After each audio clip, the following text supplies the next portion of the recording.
नमस्कार, मैं डॉक्टर संतोष कुमार। आप देख रहे हैं आजीवक फिलॉसफी चैनल। स्वागत है आपका। चिंतन का विकास, अभिशप्त चिंतन से इतिहास चिंतन की ओर। लेखक डॉक्टर धर्मवीर। इसकी प्रस्तुति के आज चौथे कड़ी के रूप में आप लोगों के समक्ष उपस्थित हूँ।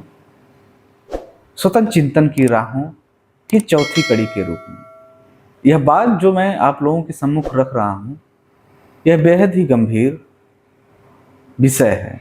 इसे हर व्यक्ति को सोचना समझना चाहिए और खुद ही जब वो समझने लगेगा तो स्वतंत्र चिंतन की राहें अपने आप बन जाएंगी। डॉक्टर धर्मवीर कहते हैं कि पहले इशारा किया जा चुका है, दलित चिंतन को सबसे पहला और भारी धक्का 2500 साल पहले बुद्ध के चिंतन के रूप में लगा था। बुद्ध और नवबौद्ध जो है धर्मांतरित कर लिए, उनको बातें थोड़ी असहज लगेंगी, लेकिन जब वह इस रूप में इसे लेंगे कि उनके पास धर्म यानी घर नहीं था, तो वो कैसे रहते थे।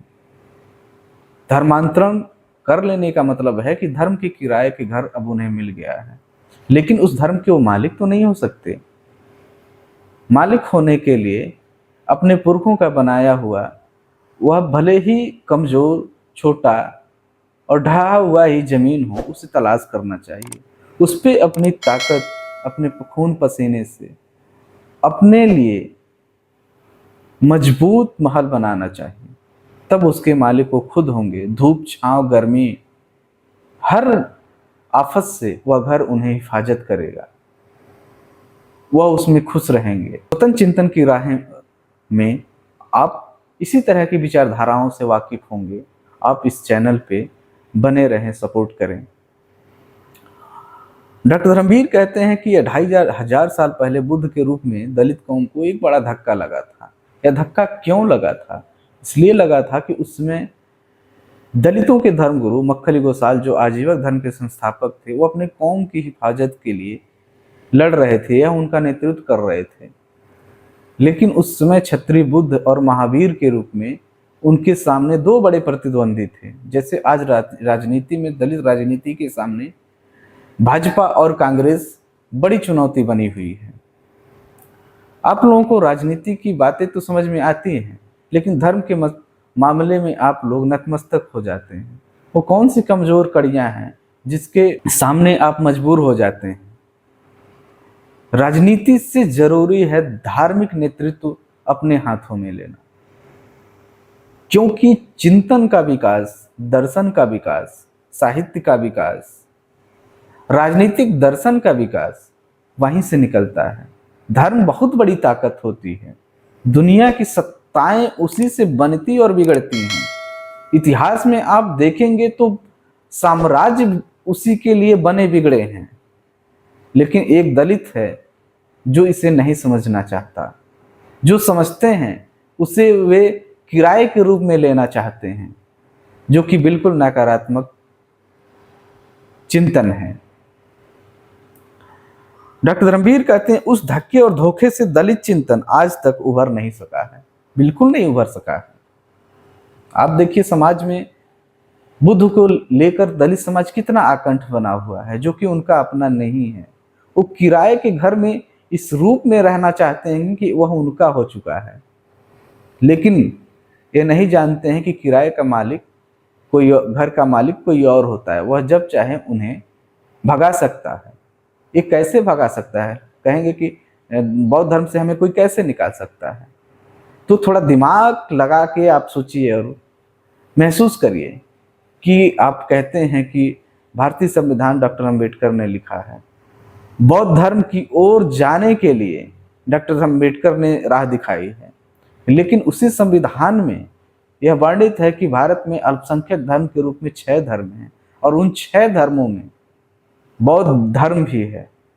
और बौद्ध धर्म के अल्पसंख्यक के जो अधिकार हैं वह उसके पहले के चिन्हित बौद्धों को मिलता है, जबकि 9 धर्मांतरित 9 दलितों को उस बौद्ध माना ही नहीं जाता है।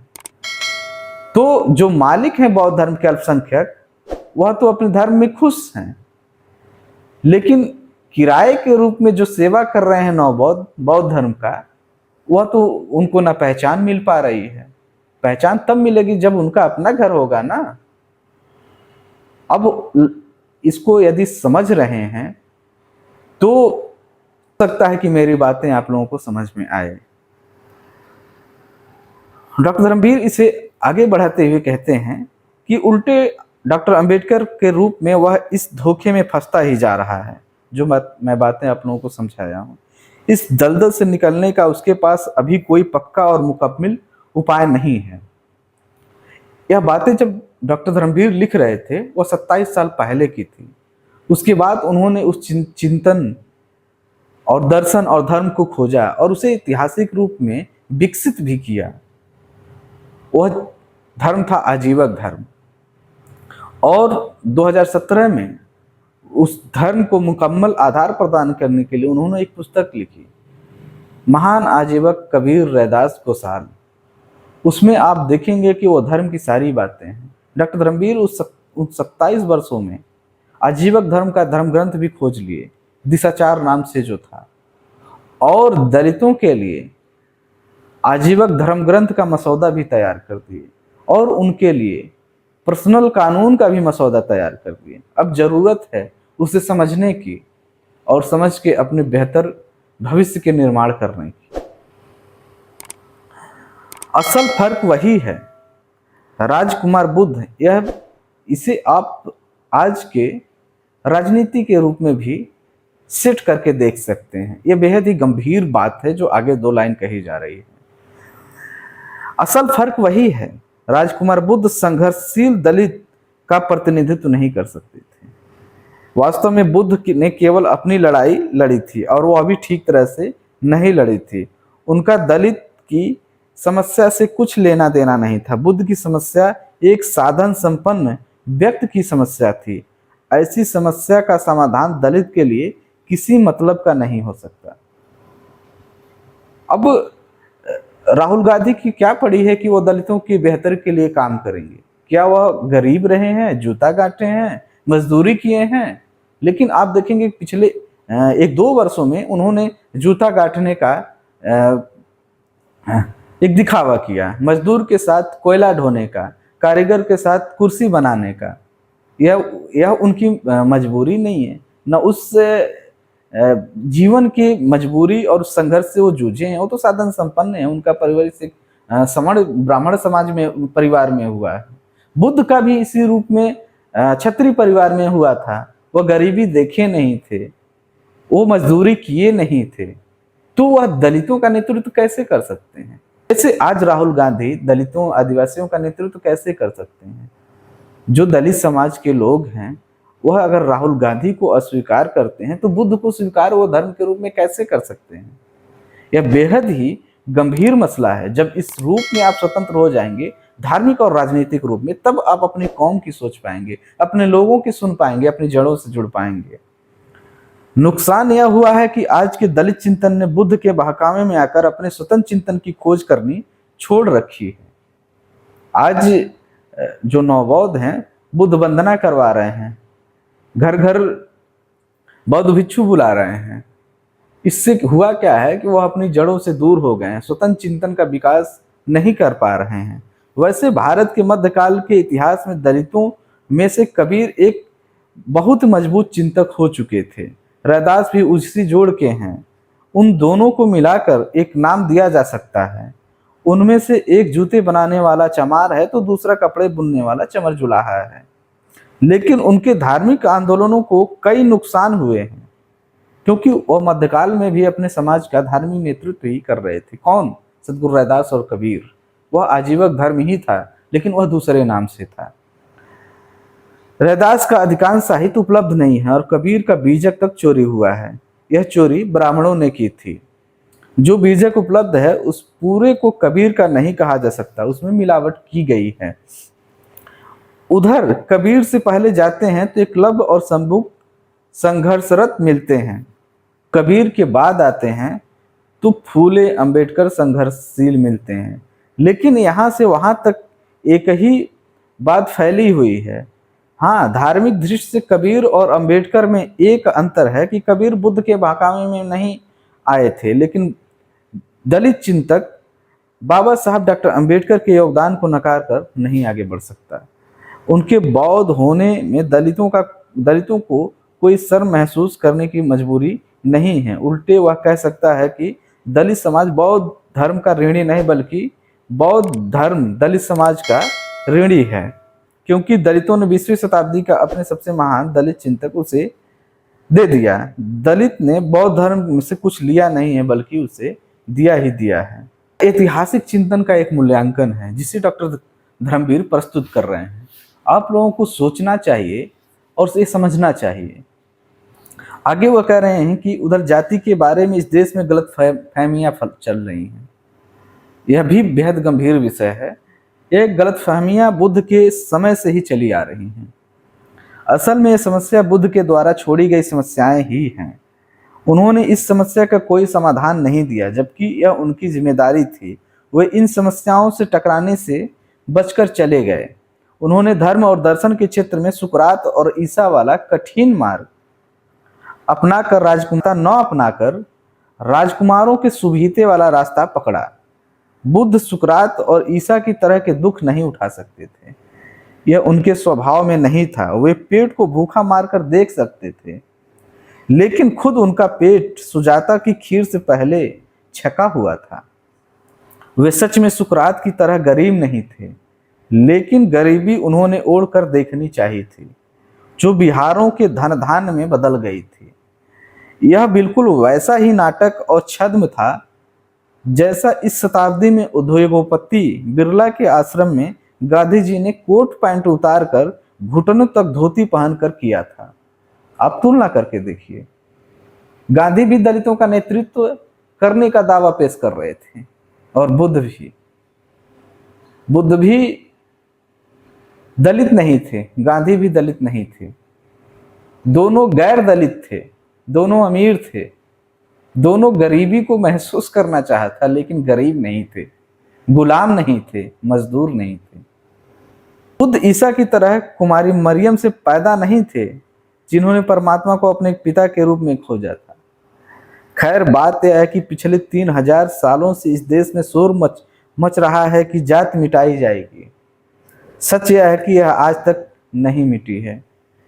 उल्टे जाति विहीन समाज की स्थापना का सपना दूजों के उदारवाद के हाथों में एक हिपोक्रेसी का काम कर रहा है। दलितों को इस सपने और इस वागजाल से बचना है। भारत में जात एक ऐसी चीज से जुड़ी हुई है जो अमीट है। अब जाति क्या है, उसकी परिभाषाएं समाज के रूप में कैसे की जाए, उसके सकारात्मक पक्ष क्या हैं, आगे डॉक्टर धर्मवीर बताते हैं। सुनिए। जाति में अपने माँ बाप का नाम सम्मिलित रहता है, जिसे कभी नहीं भूला जा सकता। अपने माँ बाप का नाम लेने में कोई बुराई नहीं है। बुराई दूसरी बात में है, और वो बुराई क्या है? सुनिए। बुराई इस बात में है कि एक व्यक्ति को अपने माँ बाप का नाम बताने में गर्व महसूस होता है तथा दूसरे व्यक्ति पिता का बोध होता है। बुराई इस बात में है कि व्यक्ति को अपने माँ बाप का नाम बताने से अवांछित लाभ प्राप्त होते हैं तथा दूसरे व्यक्ति को अपने माँ बाप का नाम बताने से अकारण नुकसान होते हैं। लेकिन अब डॉक्टर अंबेडकर के बाद दलित चिंतन का भविष्य क्या भविष्य है? भविष्य इस रूप में उज्जवल है कि दलित चिंतन को बौद्ध धर्म से जितनी जल्दी हो सके हट जाना चाहिए। दलित के लिए बौद्ध चिंतन एक पराया चिंतन है। यह तब तक पराया नहीं लगेगा जब तक दलित अपना चिंतन एक इतिहास के रूप में नहीं लिख जाएगा। अपने स्वतंत्र चिंतन की राह पर आते ही दलित को बौद्ध चिंतन एकदम पराया और निरर्थक लगने लगेगा। इस बात को देर तक सोचना है, लेकिन इसमें कहीं भी बाबा साहब को नहीं विसारना है। बाबा साहब ने अपने चिंतन में कोई ऐसा ओछा काम नहीं किया है जिससे दलितों को शर्म महसूस हो।